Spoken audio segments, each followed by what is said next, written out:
إن الحمد لله نحمده ونستعينه ونستغفره ونعوذ بالله من شرور أنفسنا ومن سيئات أعمالنا من يهده الله فلا مضل له ومن يضلله فلا هادي له وأشهد أن لا إله إلا الله وحده لا شريك له وأشهد أن محمدًا عبده ورسوله أرسله بالحق بشيرا ونذيرا وداعيا إلى الله بإذنه وسراجا منيرا أما بعد فإن خير الحديث كتاب الله وخير الهدي هدي محمد صلى الله عليه وسلم وشر الأمور محدثاتها وكل محدثة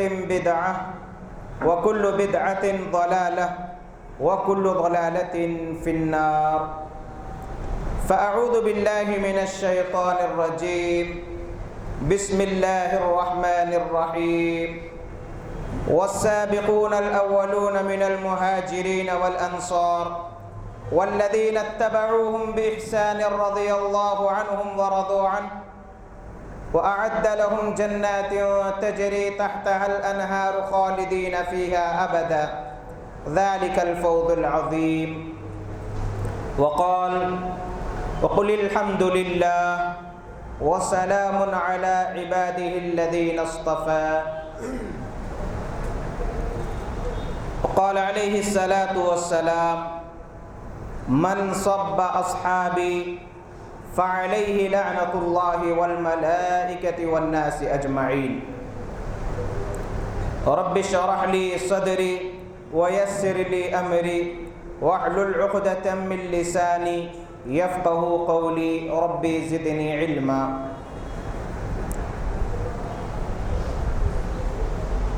بزرگان محترم، میرے دینی و اسلامی بھائیوں اور پردہ نشین ماؤں اور بہنوں، اللہ رب العالمین کی تعریف و توصیف، بڑائی بزرگی، حمد و ثنا ہے۔ عبادتوں میں اس کے ساتھ کوئی شریک نہیں، وہ ہر عیب سے پاک ہے۔ کائنات کا نظام اس ایک اللہ رب العالمین کے ہاتھ میں ہے۔ بے حساب درود و سلام ہو خاتم النبیین، سید المرسلین، رحمت للعالمین، ساقی کوثر، شافی محشر، محمد الرسول اللہ صلی اللہ علیہ وآلہ وسلم پر۔ معزز سامعین،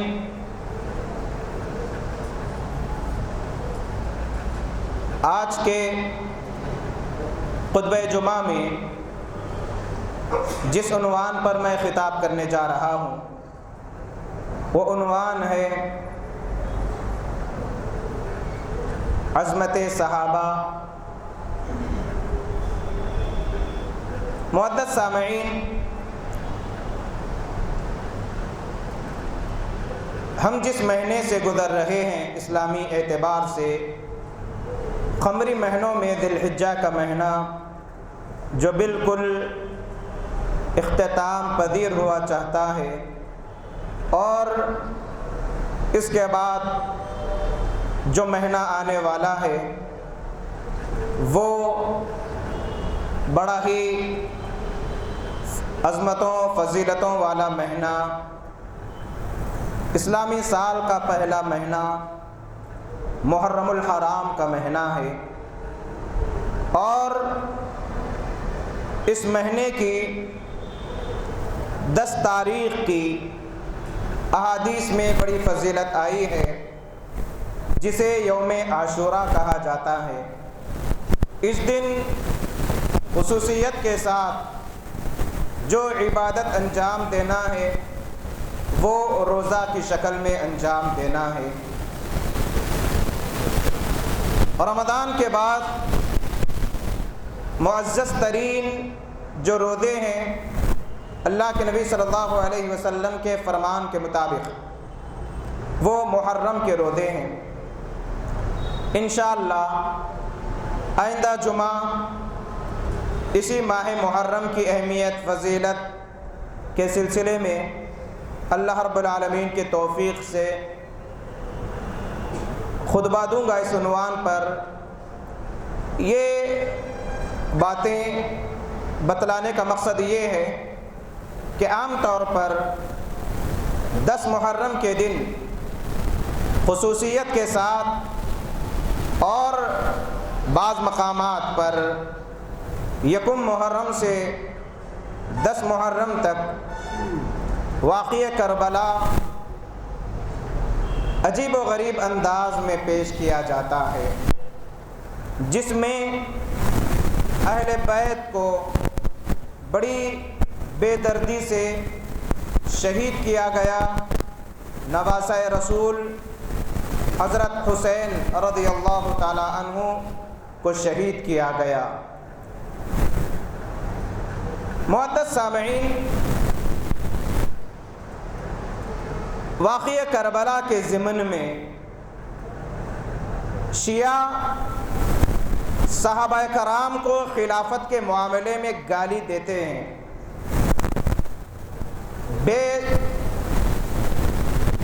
یعنی ایسے خطرناک جملے استعمال کرتے ہیں، نعوذ باللہ من ذالک۔ زبان پر وہ جملے لانا بھی میں مناسب نہیں سمجھتا ہوں۔ صحابیات ازواج مطہرات خصوصاً ام المؤمنین حضرت عائشہ صدیقہ رضی اللہ تعالی عنہا کو بے حیا تصور کرتے ہیں، نعوذ باللہ نعوذ باللہ، اور بعض جلیل القدر صحابہ کو لعن طعن کرتے ہیں، گالی گلوچ کرتے ہیں۔ خصوصاً حضرت ابوبکر صدیق رضی اللہ تعالی عنہ، حضرت عمر فاروق رضی اللہ تعالی عنہ اور دیگر صحابہ سے سخت بغض کا اظہار کرتے ہیں۔ وہیں پر شیعہ سے ہٹ کر بعض مسلمان انڈائریکٹ طریقے سے بعض صحابہ کرام کو ناگوار سمجھ کر عجیب و غریب جملے کستے ہیں، وضاحت کے ساتھ نہیں، انڈائریکٹ طریقے سے۔ معزز سامعین، اسی مناسبت سے میں نے سوچا کہ صحابہ رضوان اللہ تعالی علیہ مجمعین کا مقام و مرتبہ کیا ہے، ان کی عظمت کیا ہے، ان کی فضیلت کیا ہے، یہ لوگوں کو معلوم ہو جائے۔ سورہ توبہ آیت نمبر 100 کی تلاوت کی گئی۔ اس کے اندر اللہ رب العالمین صحابہ کی فضیلت بتلا رہے ہیں۔ صحابہ کا مقام و مرتبہ بہت بلند ہے، یعنی اللہ نے صحابہ کو معاف کر دیا، معافی کا اعلان کیا۔ صحابی وہ ہے جنہوں نے اپنے آنکھوں سے اللہ کے نبی صلی اللہ علیہ وسلم کا دیدار کیا۔ صحابہ وہ ہے جنہوں نے اپنے کانوں سے نبی کریم صلی اللہ علیہ وسلم کے فرامین کو سنا۔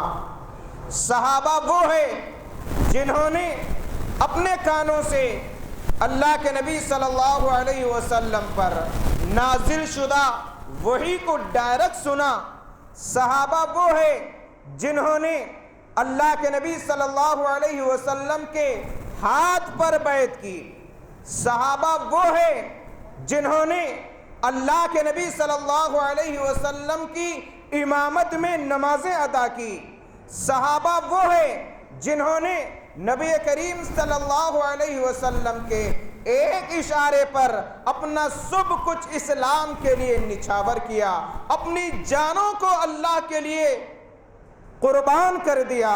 صحابہ وہ ہے جنہوں نے اللہ کے نبی صلی اللہ علیہ وسلم سے بات چیت کی۔ صحابہ وہ ہے جنہوں نے اللہ کے نبی صلی اللہ علیہ وسلم کی اوامر پر عمل کیا۔ صحابہ وہ ہے جنہوں نے اللہ کے نبی صلی اللہ علیہ وسلم کے جانب سے منہیات پر عمل کیا۔ صحابہ کا مقام و مرتبہ بہت بلند ہے۔ صحابہ وہ ہے جنہوں نے اللہ کے نبی صلی اللہ علیہ وسلم کی ہر موقع پر مدد کرتے رہے، ہر مرحلے میں ساتھ دیتے رہے، خدمت انجام دے کر فخر محسوس کیا کرتے تھے۔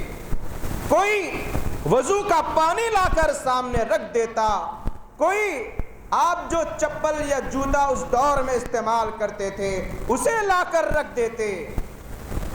صحابہ کا مقام و مرتبہ بہت بہت بلند ہے، اسی لیے رب العالمین نے اعلان کیا رضی اللہ عنہم ورضوا عنہ، اللہ ان سے راضی ہوا اور یہ اللہ سے راضی ہوئے۔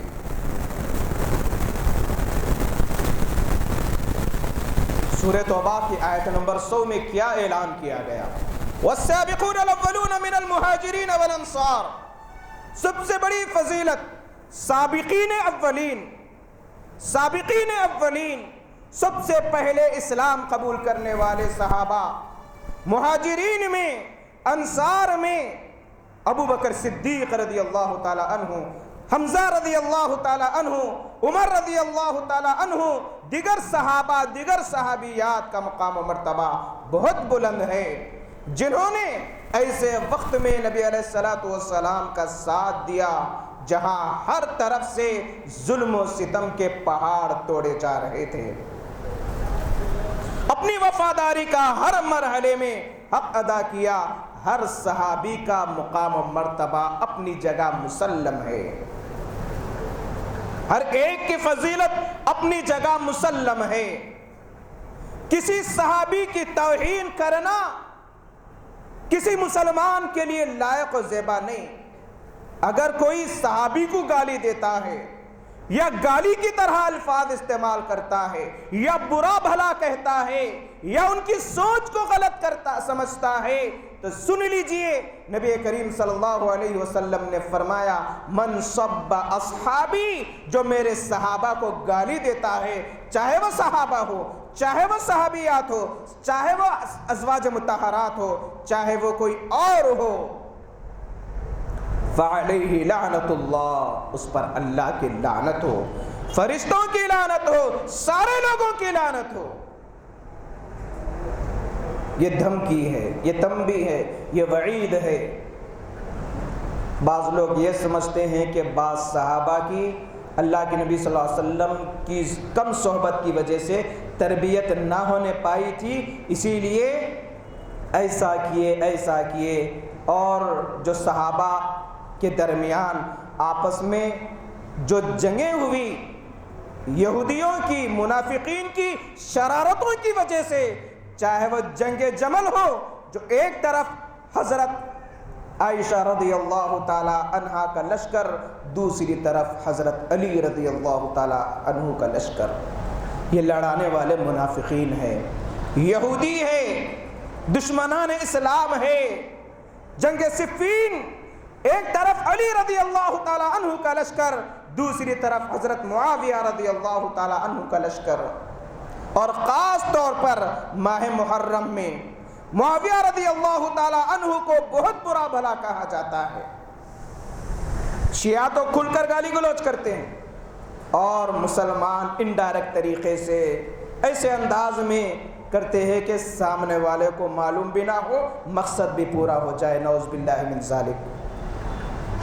دیکھیے رب العالمین فرماتے ہیں والسابقون الاولون من المہاجرین والانصار، سابقین اولین جو مہاجرین اور انصار میں سے ہیں، والسابقون الاولون من المہاجرین والانصار والذین اتبعوہم، اور وہ جو ان کی اتباع کرے، مہاجرین، انصار، تمام صحابہ کی اولاد، تابعین، ان کی اولاد، تبع تابعین، جو ان کی اقتداء کرتے رہے، صحابہ کے طریقے پر چلتے رہے، جو اخلاص کی بنیاد پر صحابہ کے نقش قدم پر چلے، صحابہ کو آئیڈیل سمجھے،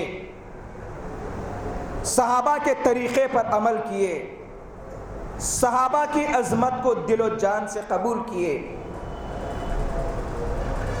تین قسم کے لوگ یہاں پر ہیں: مہاجرین جنہوں نے مکے سے مدینہ ہجرت کی، انصار جو مدینے کے مسلمان صحابہ مہاجرین کا استقبال کیے، اور وہ جو ان کے طریقے پر چلنے والے ہیں، جو بھی صحابہ کے طریقے پر چلنے والے ہیں، قیامت تک آنے والے جتنے بھی لوگ خالص اسلام پر عمل کرنے والے ہیں۔ صحابہ کبھی کسی خبر کی مجاوری نہیں کیے، صحابہ کبھی کسی جھنڈے کے سامنے جھکے نہیں، صحابہ اللہ کے نبی صلی اللہ علیہ وسلم کے قبر مبارک پر، روضہ مبارک پر سجدے نہیں کیا کرتے تھے، صحابہ کبھی کسی شرک میں مبتلا نہیں تھے، صحابہ کبھی کسی قبر پر چادریں نہیں چڑھائے، صحابہ کبھی کسی کی قبر پر طواف نہیں کیے، جبکہ اللہ کے نبی صلی اللہ علیہ وسلم کے انتقال کے بعد آپ کی قبر شریف ان کے درمیان موجود تھی۔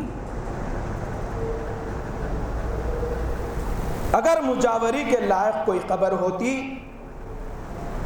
پیارے نبی صلی اللہ علیہ وسلم کی ہوتی۔ اگر فضیلت والی کوئی قبر ہے دنیا کے اندر، وہ ایک ہی قبر ہے۔ معزز سامعین، الحمدللہ اہل حدیث اسی صحابہ کے مسلک پر چلنے والے ہیں، اسی صحابہ کے نقش قدم پر چلنے والے ہیں، خالص اسلام کو ماننے والے ہیں، احادیث کے مقابلے میں کسی کی رائے کو ترجیح نہیں دیتے، ایک ہی نظریہ قرآن مجید، احادیث صحیحہ، منہج سلف جس پر صحابہ چلے، جس پر تابعین چلے، جس پر تبع تابعین چلے، جس پر ائمہ چلے، جس پر محدثین چلے، جس پر اولیاء چلے۔ الحمدللہ تمام بدعات، تمام خرافات سے پاک آج کے دور میں اگر مسلک ہے تو وہ منہج سلف اور الحمدللہ اہل حدیث کا مسلک ہے، جو خالص دین پر عمل کرتے ہیں۔ لوگ سمجھتے ہیں کہ اہل حدیث اولیاء کی گستاخی کرتے، صحابہ کی گستاخی کرتے، انبیاء کی گستاخی کرتے، فلاں کرتے فلاں کرتے۔ نہیں، کوئی اگر گستاخی کرتا ہے تو وہ اہل حدیث نہیں ہے۔ اہل حدیث کا معنی ہے قرآن اور حدیث پر عمل کرنے والا۔ الغرض یہاں پر جو کہا گیا والذین اتبعوہم بإحسان، جو اخلاص کے ساتھ ان کے طریقے پر چلا، صحابہ کے طریقے پر چلا، کیا فضیلت ہے؟ رضی اللہ عنہم ورضوا عنہ، سبحان اللہ، اللہ ان سے راضی ہوا، یہ اللہ سے راضی ہوئے۔ کیا فضیلت ہے؟ اعد لهم جنات تجری تحتها الانہار، ان کے لیے جنت کی خوشخبری ہے، جنت تیار کی گئی ہے، اللہ نے جنت تیار کیا جس کے نیچے نہریں بہتی ہوگی، خالدین فیہا ابدا۔ تیسری فضیلت، ہمیشہ جنت میں رہیں گے۔ چوتھی فضیلت، ذالک الفوز العظیم، بہت بڑی کامیابی حاصل کر لی ہے، اس سے بڑی کامیابی ہو ہی نہیں سکتی۔ تو الغرض صحابہ میں وہ صحابی جو مہاجرین ہے ان کی بھی فضیلت بتلائی گئی، وہ صحابہ جو انصار ہے ان کی بھی فضیلت بتلائی گئی۔ رب العالمین نے سورہ حشر میں فرمایا والذین تبوؤوا الدار والایمان من قبلهم يحبون من هاجر اليهم ولا يجدون في صدورهم حاجہ، وہ لوگ جن کے دلوں کو اللہ نے منتخب کیا، اسلام ڈال دیا، مدینے میں رہتے تھے اور مہاجرین کو پسند کیا کرتے تھے۔ اگر اللہ کے نبی صلی اللہ علیہ وسلم کچھ دے مہاجرین کو تو اپنے دل میں کوئی رنجش نہیں رکھتے، بغض نہیں رکھتے۔ وَيُؤْثِرُونَ عَلَىٰ أَنفُسِهِمْ وَلَوْ كَانَ بِهِمْ خَصَاصَةٌ، اپنے اوپر دوسروں کو ترجیح دیتے تھے۔ کیا ایثار و قربانی کا مظاہرہ کیا انصار نے اس موقع پر جب مکے سے صحابی اپنے گھر بار، خاندان، قبیلہ، جائیداد، ہر چیز کو قربان کر کے مدینہ ہجرت کیے۔ مدینہ آنے کے بعد اللہ کے نبی صلی اللہ علیہ وسلم مہاجر انصار کا بھائی چارہ کیا، اپنے بھائی کو لائے، کہے کہ میرے 2 گھر ہیں، ایک آپ لے لیجئے، میرا ایک گھر ہے، آدھا میں رکھ لوں گا، آدھا آپ رکھ لیجئے، میری یہ جائیداد ہے، آدھی آپ کی آدھی میری، میرے پاس 2 بیویاں ہیں، دیکھ لو، پسند ہو تو عدت گزرنے کے طلاق دے دوں گا، عدت گزرنے کے بعد نکاح کر لینا۔ یہ ایثار تھا صحابہ کا، اپنے اوپر اپنے بھائیوں کو ترجیح دیے، گرچہ وہ فقر و فاقے میں کیوں نہ ہو۔ ابو ہریرہ رضی اللہ تعالی عنہ سے مروی ہے، صحیح بخاری کی روایت ہے۔ دیکھیے صحابہ کی ایثار و قربانی کیسی تھی۔ صحابہ کے لیے اللہ نے بخشش کا اعلان کیا۔ رضامندی کیا ہے؟ گناہوں کی بخشش کا اعلان۔ پھر بعض صحابہ جو جنگ بدر میں موجود رہے، 313 صحابہ، اللہ کے نبی صلی اللہ علیہ وسلم فرماتے ہیں کہ شاید کہ اللہ نے اہل بدر پر نظر رحمت ڈالی اور کہا کہ میں نے تم کو بخش دیا، جو چاہے کرو۔ سبحان اللہ۔ اسلام کی پہلی جنگ، نہ ہتھیار تھے صحیح، نہ سواریاں تھیں، 313 تھے، لیکن کامیاب و کامران بنے اسی تقوی کی بنیاد پر، اسی نبی صلی اللہ علیہ وسلم سے محبت کی بنا پر، اسی اسلام کے لیے ہر چیز کو قربان کرنے کے جذبے کے تحت۔ جنگ احد، اس کے سلسلے میں بھی کہا گیا، اللہ کے نبی صلی اللہ علیہ وسلم نے فرمایا کہ جو مجاہدین شہید ہوتے ہیں، اللہ نے ان کی روحوں کو سبز پرندوں کے پیٹوں میں ڈال دیا، وہ جنت میں پھرتے ہیں، وہاں کے پھل کھاتے ہیں، نہروں کا پانی پیتے ہیں، شام میں عرش کے نیچے جو قندیلیں ہیں سونے کی، وہاں پر رات گزارتے ہیں، اور وہ آپس میں کہنے لگے کہ ہم اتنی آرام سے یہاں پر زندہ ہے، رزق بھی مل رہا ہے، کون ہے جو ہمارے بھائیوں کو دنیا میں جا کر یہ خوشخبری دے دے تاکہ وہ میدان جنگ سے پیٹ نہ پھیرے، اسلام کے لیے ہر چیز کو قربان کرے؟ کون ہے جو یہ خوشخبری دے انہیں کہ اللہ نے شہادت کا اتنا بلند مقام دیا؟ اللہ نے کہا کہ میں دوں گا، اللہ نے کہا کہ میں دوں گا، اعلان کر دیا وَلَا تَحْسَبَنَّ الَّذِينَ قُتِلُوا فِي سَبِيلِ اللَّهِ أَمْوَاتًا، جو اللہ کی راہ میں شہید کیے گئے انہیں مردہ مت سمجھو، وہ زندہ ہے، اللہ روزی عنایت کرتے ہیں۔ سبحان اللہ۔ بیت رضوان میں جو صحابہ شریک تھے ان کے لیے اعلان کیا گیا کہ اللہ سے امید ہے کہ بیت رضوان میں جتنے صحابہ تھے کوئی جہنم میں داخل نہیں ہوگا۔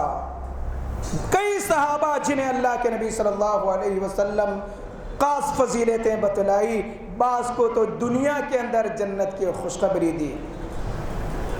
ہر صحابی کا مقام و مرتبہ بلند ہے، اسی لیے مسلمانوں کے لیے ضروری ہے وہ صحابہ کے نقش قدم پر چلے، صحابہ کی زندگیوں کا مطالعہ کرے۔ کسی کے لیے نبی علیہ الصلوۃ والسلام نے کہا امین هذه الامہ ابو عبیدہ بن جراح، کہ ابو عبیدہ بن جراح رضی اللہ تعالی عنہ یہ امت کے امین ہے۔ کسی کے لیے اللہ کے نبی صلی اللہ علیہ وسلم نے کچھ کہا، کسی کے لیے کچھ کہا، ہر صحابی کا ایک مقام و مرتبہ بتلا دیا۔ ایسے صحابہ کی توہین کرتے ہیں آج لوگ، ایسے صحابہ کو برا بھلا کہتے ہیں۔ تعجب ہوتا ہے کہ صحابہ پر الزام لگانا اپنے ایمان کو برباد کرنا ہے، اپنے ایمان کو برباد کرنا ہے۔ وہ صحابہ جن کے ذریعے اسلام شریعت ہم تک پہنچی، ان صحابی کے بارے میں غلط نظریات رکھنا بالکل غلط بات ہے۔ ابو بکر صدیق رضی اللہ تعالی عنہ کا مقام و مرتبہ بھی بلند ہے، عمر فاروق رضی اللہ تعالی عنہ کا مقام و مرتبہ بلند ہے۔ اسلام میں کئی شہادتیں ہوئی، آج مسلمان پوری شہادتوں کو فراموش کر بیٹھے، ایک شہادت کو بنیاد بناتے ہیں، سالانہ برسی کرتے ہو شہادت کی۔ واقعہ کربلا کی شکل میں جبکہ یکم محرم کو خلیفۃ المسلمین امیر المؤمنین عمر فاروق رضی اللہ تعالی عنہ کو کی شہادت ہوئی۔ ذی الحجہ کے آخر میں شہید کیا گیا، حملہ کیا گیا، اور یکم محرم کو شہادت پائے۔ ان کی شہادت کا کوئی ذکر نہیں کرتا، جبکہ ان کی فضیلت اتنی بتلائی گئی کہ اللہ کے نبی صلی اللہ علیہ وسلم نے کہا کہ اگر میرے بعد کوئی نبی ہوتے تو وہ عمر ہوتے۔ اللہ نے کچھ لوگوں کی رائے کی لاج رکھتا، کئی قرآن مجید کے احکامات، اسلام کے احکامات عمر فاروق رضی اللہ تعالیٰ عنہ کی رائے کے مطابق آئے۔ عثمان رضی اللہ تعالیٰ عنہ جنہیں ذی النورین کا لقب عطا کیا گیا، اللہ کے نبی صلی اللہ علیہ وسلم نے فضیلت بتلائی، جنت کی خوشخبری دی، ایک ایک نہیں بلکہ تین دفعہ جنت کی خوشخبری دی۔ عثمان رضی اللہ تعالیٰ عنہ کو اپنی 2 بیٹیاں ان کے نکاح میں دی، ایک کے بعد ایک،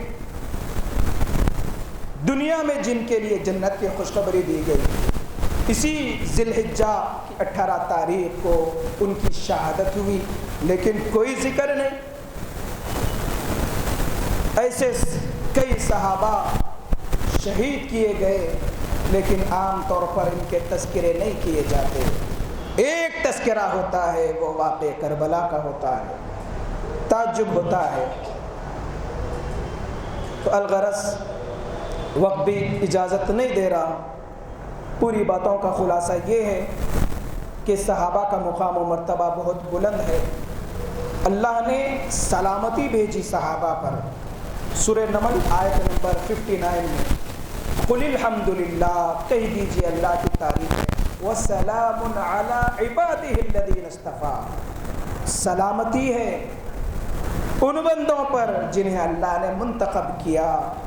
مفسرین فرماتے ہیں کہ یہ صحابہ ہے۔ اللہ کے نبی صلی اللہ علیہ وسلم نے فرمایا کہ اللہ نے اپنے بندوں کے دلوں کو ٹٹولا، ان میں ایک بندے کے دل کو مناسب پایا تو اپنے لیے رسول بنایا، نبوت سے سرفراز کیا، اور پھر بندوں کے دلوں کو ٹٹولا اور ان میں صحابہ کے دلوں کو بہتر پایا، انہیں اللہ کے نبی صلی اللہ علیہ وسلم کی صحبت کے لیے منتخب کیا۔ یہ رب العالمین کی جانب سے چنندہ بندے ہیں۔ ان صحابہ کی زندگیوں کا مطالعہ کیجئے، ان کو پڑھیے اور دیکھیے کہ اسلام کے لیے کس طریقے سے یہ لوگ اپنی ہر چیز کی قربانی لگا دی۔ اللہ کے نبی صلی اللہ علیہ وسلم نے یہاں تک کہا کہ اگر کسی کے پاس احد پہاڑ کے برابر سونا ہو، احد پہاڑ کتنا بڑا ہے، اس کے برابر سونا ہوتا نہیں، اگر ہے، اگر وہ خرچ بھی کر دے اللہ کی راہ میں، صحابہ نے ایک مد اناج خرچ کیا تو ان کے درجے کے برابر بھی نہیں پہنچ سکتے۔ احد پہاڑ کے برابر سونا بھی اگر کوئی خرچ کر دے، صحابی نے ایک مد یعنی اتنا اناج خرچ کیا، ان کا ایمان، ان کا اخلاص، ان کا توکل، ان کا تقوی ایسا تھا کہ عمل کے درجے کے اعتبار سے نہ ایک مد کو پہنچتے نہ آدھے مد کو پہنچ سکتے۔ اللہ تعالیٰ سے دعا ہے الہ العالمین ہم تمام کے دلوں میں صحابہ کی عظمت بٹھا دے، صحابہ سے محبت کرنے والا بنا، صحابہ کے احترام کی توفیق عطا فرما، صحابہ کی زندگیوں کا مطالعہ کرنے کی توفیق عطا فرما، انہیں اپنا آئیڈیل بنانے کی توفیق عطا فرما، صحابہ کے بارے میں بدگمانیوں سے محفوظ رکھ۔ الہ العالمین ہم میں جو بیمار ہیں انہیں صحت عاجلہ شفاء کاملہ عطا فرما۔ الہ العالمین جو بیمار ہے علاج کے باوجود افاقہ نہیں ہو رہا ہے، الہی تو شفا دینے والا ہے، بیماروں کو شفا عطا فرما۔ الہ العالمین جو بے روزگار ہے، روزگار کی تلاش میں ہے، الہی بہترین روزگار انہیں عطا فرما۔ الہی جو روزگار سے لگے ہوئے ہیں ان کی کمائی میں برکت عطا فرما، حلال کمانے کی توفیق عطا فرما، حرام اور ناجائز کاروباروں سے الہی ہم تمام کی حفاظت فرما۔ الہی ہمارا خاتمہ خیر پر ہو، حادثاتی موت سے الہی ہم تمام کو محفوظ رکھ۔ الہی ظالموں کے ظلم، شریروں کے شر، حاسدوں کے حسد سے ہم تمام کو محفوظ رکھ، دنیا اور آخرت کی بھلائیاں عطا فرما۔ ربنا آتنا فی الدنیا حسنۃ وفی الآخرۃ حسنۃ وقنا عذاب النار۔ بارک اللہ لنا ولکم فی القرآن العظیم، ونفعنا وإياكم بالآيات والذكر الحكيم، إنه تعالى جواد كريم ملك بر رحيم ورب حليم۔